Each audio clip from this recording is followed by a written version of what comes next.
Janvier, bonjour. Oui, bonjour, Madame Chantal Loro. Vous nous appelez de Moundou au Tchad. À mes côtés en studio, Alexandra Branjon, bonjour. Bonjour. Vous êtes journaliste au service Afrique de RFI et ancienne correspondante en Afrique du Sud de 2013 à 2017. Janvier, vous avez la parole, on vous écoute. Parfait. Mercredi ont eu lieu les élections générales en Afrique du Sud.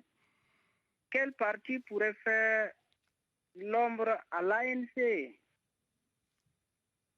Alors avant de répondre à cette question, Alexandra, revenons rapidement sur les raisons et les conséquences de ce qui serait un grave camouflet pour l'ANC, une éventuelle perte de la majorité absolue à l'Assemblée nationale. Oui, et pour les premiers résultats partiels qui ont commencé à tomber ce matin ne sont pas bons pour l'ANC puisqu'il recueille pour l'instant 42% des suffrages.